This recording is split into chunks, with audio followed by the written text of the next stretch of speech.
Hola, ¿qué tal amigos? Bienvenidos a su canal Genios del Ajedrez. Vamos a continuar con el estudio del tema del peón doblado. En el video pasado vimos la teoría con ayuda de algunos diagramas y también con la ayuda del resumen que va a estar ahí en su pantalla, los 7 puntos sobre el peón doblado. En esta ocasión ya vamos a comenzar a ver algunas partidas donde van a ilustrar muy bien cada uno de esos puntos. Así que comencemos. Bueno, para la primera partida tenemos a las piezas blancas con Bronstein y a las piezas negras con Tartakower. Esta partida se jugó en 1948 en Estocolmo. Voy a dejar los datos en la descripción por si tú quieres buscarla y analizar la partida jugada a jugada. Yo me voy a detener en los momentos más importantes, sobre todo los que tienen que ver con los peones doblados.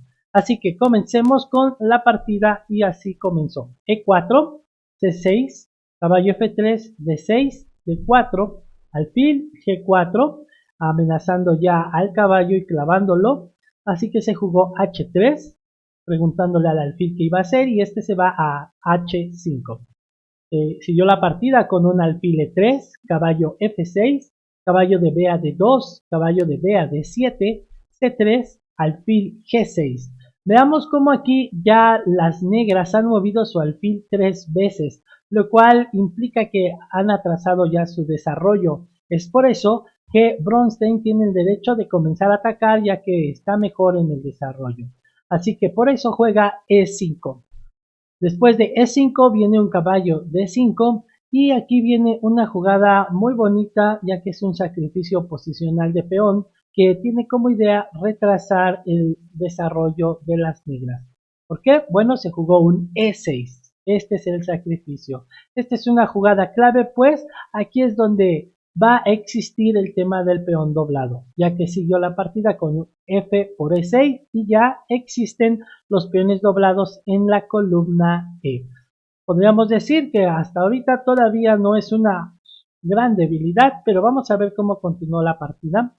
Dio un alfil E2, no se preocupan las blancas porque se vaya a cambiar el alfil de E3. ¿Por qué? Bueno, rápidamente vamos a ver si las negras capturan el alfil de E3, seguiría un F por E3, un dama C7 podría ser, y vendría un caballo G5, atacando ya de manera inmediata el peón de E6 doblado y también poniendo o ejerciendo presión en la casilla F7. Así que podría seguir un alfil F7 y después de que las blancas se enrocan, ahora sí se ve como el punto F7 está siendo atacado por dos piezas. Por eso podría seguir un caballo F6 por parte de las negras, pero la jugada alfil G4 nos demuestra cómo se pueden atacar la debilidad de los peones doblados, ya que el caballo y el alfil están atacando el peón doblado de E6. Muy bien, pero esto no siguió en la partida.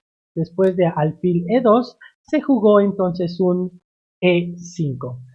Esta jugada nos pudiera hacer pensar que las negras están intentando deshacerse de su peón doblado, pero no es lo que ocurre, todo lo contrario. Vamos a ver, continúa un D por E5, caballo por E5 y después de que las blancas recapturan el caballo, ahora se ven obligadas las negras a recapturar con el peón de D y veamos cómo es ahora que las negras tienen una peor estructura de peones. ¿Puedes saber por qué? Bueno, porque como vimos en la clase pasada y en el punto primero que tenemos ahí en la pantalla, los peones cuando son doblados y además aislados casi siempre son débiles. Ahora bien, ¿qué continúa en la partida? Ya que tenemos esta debilidad, nosotros podemos jugar incluso de manera muy dinámica. Y esto es lo que hizo Bronstein con la jugada alfil H5. El alfil de G6, el alfil de las negras, está clavado ya que no se puede mover ya que está su rey en esta misma diagonal. Y es por eso que es una buena jugada y vamos a ver por qué. Las negras aquí juegan caballo por E3. Es lo que juegan y después de alfil, una intermedia, alfil por G6, jaque, entonces ahora las negras tienen que capturar el alfil con el peón de H y vean lo que ocurre. Se vuelve a doblar otros peones. Ahora existen peones doblados en la columna E y peones doblados en la columna G. Vamos un poco para atrás, aquí en esta jugada, y veamos qué hubiera pasado si aquí las negras hubieran capturado el alfil de H5. Bueno, vendría un dama por H5 jaque y al mismo tiempo atacamos al peón de E5 y nosotros podemos decir que están mejor las blancas porque noten, las blancas ya han desarrollado sus piezas, su dama ya está en el ataque, ya está en casillas importantes, próximamente estaría justamente en el centro después de capturar el peón de 5. Ya solamente faltaría enrocarnos, ya sea largo o corto, ¿verdad? Dependiendo la situación y la valoración. En cambio, lo que sí podemos notar de parte de las negras es de que van muy atrasadas con el desarrollo. Únicamente su caballo de D5 es el único que está participando en la batalla, pero su alfil de F8, sus torres no están ligadas, su dama tampoco ha salido al ataque, todas sus piezas todavía están en la octava fila. Así que posiblemente eso vio, ¿verdad? Pero de nada le sirvió a las negras, ya que después de que capturaron, ya como vimos, ¿verdad? Se consiguieron los peones doblados en la columna E y en la columna G. ¿Cómo continuó la partida? Bueno, las negras jugaron dama de 3, atacando la única debilidad blanca que es E3, pero se defiende fácilmente con dama F3 por parte de las blancas y siguió después un E6. Muy bien, vamos a ver. Aquí es un momento clave y que me gustaría que le pusieras pause al video y entonces pensaras, ok, ya tenemos los peones doblados en la posición. ¿Cuál es mi estrategia ahora? Es decir, ¿cuál es el mejor plan que yo puedo trazarme y entonces buscar ahora sí las jugadas convenientes? Espero que le hayas puesto pausa al video y hayas encontrado el mejor plan. Vamos a valorar la posición, pues eso es lo que queremos ir aprendiendo. Primero que nada vemos que obviamente tenemos los peones doblados en la columna E y en la columna G, pero tendríamos que imaginarnos qué podemos hacer aquí o cómo podemos nosotros sacar ventaja de esta posición. Bueno, si te fijas, la respuesta está en los puntos que vienen ahí en tu pantalla. El primero nos dice que estos peones son aislados y por tanto casi siempre son muy débiles. En esta posición en concreto son muy débiles. ¿Por qué? Bueno, no existe ni un peón, y esto lo vimos en la clase pasada, no existe ni un peón de blanco en la columna D ni en la columna F. Por lo tanto, los peones de la columna E están destinados a permanecer doblados prácticamente toda la partida. ¿Por qué? Porque al no existir ningún peón blanco ni en la columna D ni F, no van a poder capturar un peón y por tanto dejar de estar doblados. Algo parecido ocurre con el peón de la columna G, ya que estos peones no van a poder capturar en ningún momento algún peón de la columna F. Solamente existe el peón H, pero pues mientras no se arriesgue, pues no va a existir la posibilidad de que esto se capture o que estos peones doblados de G capturen en H. ¿Cómo? Bueno, porque al existir el peón de G puede avanzar y obstruir el avance de los peones de la columna G. Así que podríamos pensar nosotros, bueno, ¿y esto cómo me sirve? ¿O qué más puedo yo tratar de analizar en la posición para determinar mis jugadas? Bueno, ya vimos que los peones doblados son débiles y vimos por qué. Pero ahora algo más, viene un punto más ahí que me parece que es el último y nos dice que cuando existen los peones doblados, el momento donde más podemos nosotros sacar ventaja es en el final. Así que nos podemos imaginar qué pasaría si no existieran las piezas mayores como las torres y las damas, ¿verdad? Tendríamos una posición parecida a esta. En esta posición nosotros podemos ver la superioridad que tiene, perdón, aquí puse un peón de más, déjenme lo quito. En esta posición nosotros podemos observar cómo las negras, a pesar de que tienen un peón de más, nosotros como blancas tenemos todavía una superioridad. ¿Por qué? Bueno, ya vimos la debilidad de los peones de la columna los peones de la columna E y los peones de la columna G. Pero ahora vamos a analizar un poco más cómo esta estructura en un final a nosotros nos puede ayudar o nos puede convenir. Por ejemplo, tenemos que en el ala de rey, voy a quitar ahorita esto, tenemos que en el ala de dama, perdón, las negras cuentan con el peón de A7, B7 y de C6. Y nosotros tenemos nuestro peón de A2, D2 y de C3. Estos peones podríamos decir que están en igualdad, así que va a ser una lucha pareja. Pero después tenemos que las negras tienen dos peones. En el centro tienen dos peones, que es el de E6 y el de E5. Y estos están combatiendo con un solo peón de las blancas, pero es suficiente porque al estar doblados estos peones de la columna E, solamente basta que nuestro peón avance una casilla y entonces va a obstruir el paso de esta columna o el paso de estos peones. Por otro lado tenemos en el ala de rey que ellos también tienen dos peones más, que es el peón de G7 y el peón de G6, pero que también están doblados. Y nosotros tenemos el peón de G2 y de H3. Estos peones, al no estar doblados, en realidad son más fuertes. Es cierto, posiblemente estos peones de las negras sirven muy bien para defender el avance de nuestros dos peones del ala de rey. Pero eso no es lo importante aquí. ¿Por qué? Porque al existir todavía piezas como nuestro caballo, ¿verdad? Esto va a contribuir a que vamos a poder generar o atacar las debilidades, generar contrajuego. En cambio, las negras aquí solamente tienen a su alfil de casillas negras. Si nosotros llegáramos a poner nuestro peón de B2, nuestro peón de C3 y nuestro peón de E3 en casillas blancas, entonces este alfil prácticamente es obsoleto para atacar a cualquiera de nuestros peones.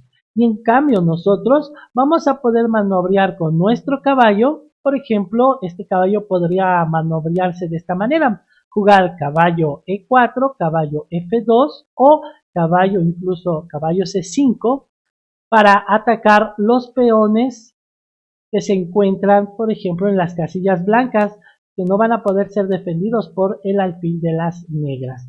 Así que ese sería nuestro plan, ya si estuviéramos en esta posición. Así que cuando ya valoramos que nuestra estructura de peones es superiores en esta posición, ¿qué vamos a intentar hacer?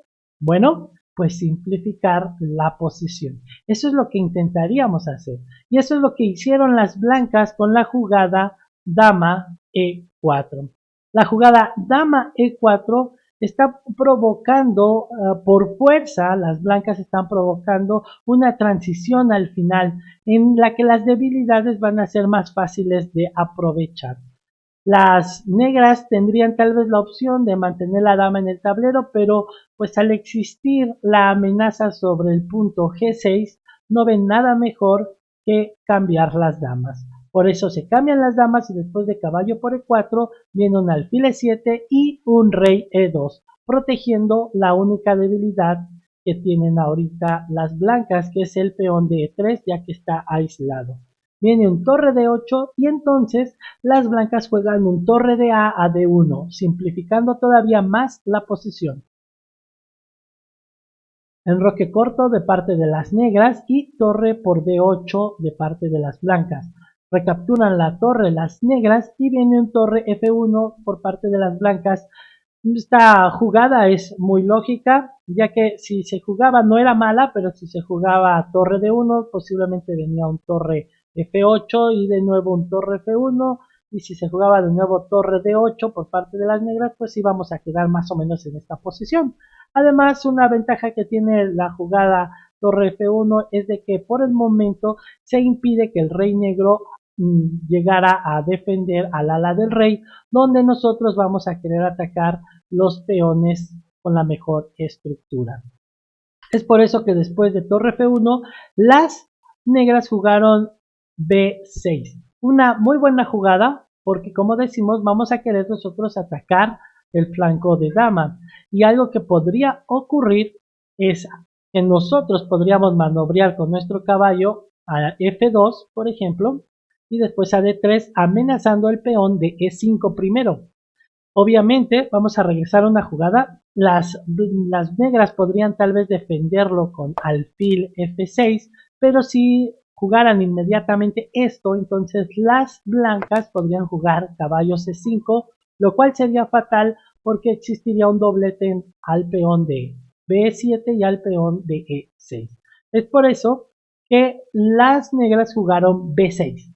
Así están relevando al alfil de su labor de cubrir la casilla C5 y así las blancas en su momento podrán jugar un alfil F6. La partida continuó después de D6, continuó caballo F2, torre D5 y caballo D3. Ya se empiezan a atacar las debilidades, así que se juega alfil F6 y ahora notemos cómo es que al existir siempre debilidades, vamos a tener que tratar de defenderlas. En este caso, las negras tratan de defender esas debilidades y cuando están entretenidas defendiendo debilidades, nosotros podemos pasar también al ataque. Viene un caballo B4 atacando a la torre y al mismo tiempo al peón de C6. Las negras aquí jugaron torre B5, lo cual es una imprecisión. Tenían la idea de que si el caballo entonces tomaba en C6, las negras iban a poder tomar en B2 y amenazar el punto A2. Pero con una jugada lógica y sencilla como A4, hacemos que la torre se mueve a C5, lo cual nuevamente es una imprecisión, pero ya no tenían otra opción, ya que la torre va a quedar atrapada con la jugada E4, la cual posiblemente es un poco más sutil, pero efectiva si la meditamos, pues ahora la torre no va a poder salir nunca por esta columna D, aún aunque movamos nuestro caballo, por ejemplo, a A6. Así que después de E4, siguieron las negras jugando un B5. Aquí existen algunas variantes, pero que no las vamos a analizar, pues no son tan relevantes con el tema de los peones doblados.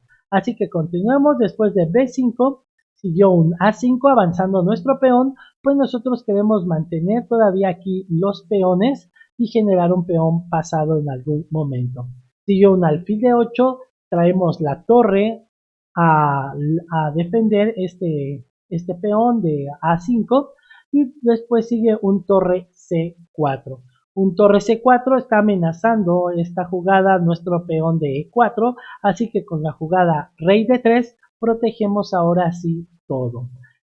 Sigue la partida con un alfil E7, amenazando el caballo ahora con dos piezas, tanto con la torre como con el alfil, pero se jugó un caballo A6. Nuevamente existía una mejor jugada que hubiera sido la de B3 y de una vez simplificábamos completamente la posición con un torre por B4, un C por B4 y un alfil por B4. Esta variante sigue siendo muy superior las blancas con esta jugada, pues tenemos calidad de más. Así que vamos a ver, primero se jugó un caballo A6, tampoco es mala, ¿verdad? Es buena y lo vamos a ver por qué. Siguió un torre A4, ya no tenían muchas opciones aquí las negras y prefirieron deshacerse de esa torre por otra torre que ya estaba prácticamente condenada. Así que las blancas jugaron torre por A4, siguió B por A4, caballo B8, excelente jugada, la cual está amenazando al peón de C6. Siguió primero un A3, B por A3 y alfil por A3. Ahora sí el caballo captura en C6 y llegamos a un momento clave de la posición. Hemos recuperado el material, pero no solo eso, nuestra superioridad en el flanco de dama es mucho mayor, pues solamente existe un peón en A7 que impide que nuestro peón de A5 pueda coronar. Pero en cambio tenemos un peón pasado que para las negras es demasiado difícil de tenerlo, que se encuentra en la columna C. Ahora las negras jugaron C5 tratando de proteger al peón de A7, pero no va a ser para nada fácil, pues después de rey C4 amenazando el alfil se tiene que retirar. Ahora el rey se dirige a contribuir al ataque para capturar el peón de A7. Así que después de esto siguió las negras jugando rey F7, después rey A6, por fin llegó el rey a atacar, rey F6 y caballo por A7, capturando un peón y ahora sí con ventaja tanto material como posicional por parte de las blancas. Siguió un rey G5 y las blancas jugaron G3. Impiden que el rey se acerque y ya sea que capture el peón de E4 que tenemos nosotros, que es un poco débil, y así ya no pueden acercarse. Se juega un alfil F2 atacando al peón G3 que está impidiendo ese avance del rey, pero viene un C4 y ya no tienen opciones las negras. Todavía jugaron un rey F6 como para tratar llegar a frenar al peón de C, pero es imposible. Después del caballo C8 el rey tendría que agarrar este circuito por columnas blancas, ya que la casilla de E7 está protegida por el caballo. Después de eso, las negras capturaron el peón de G3, pero ya era demasiado tarde, pues viene un C5 y abandonan, pues ya no tienen ninguna esperanza de detener al peón de C o incluso al peón de A. Así que podemos observar cómo es que las blancas casi al inicio de la partida pudieron conseguir un peón doblado y de ahí se siguieron jugando, consiguieron otro peón doblado y entonces llegó un momento en que sus debilidades fueron tan grandes que las blancas lo único que hicieron fue simplificar la posición. Con eso nos quedamos, amigos, que cuando nosotros ya tenemos una ventaja posicional en la estructura de peones, podemos determinar si lo mejor es simplificar la posición. Si lo hacemos así, pues sin duda tendremos más oportunidades de ganar. Espero que te haya gustado el video. Si tienes alguna pregunta, déjala en los comentarios y posiblemente en un video siguiente podamos contestar esa pregunta. También te invitamos a que compartas el video, le des like y te suscribas. Nos vemos.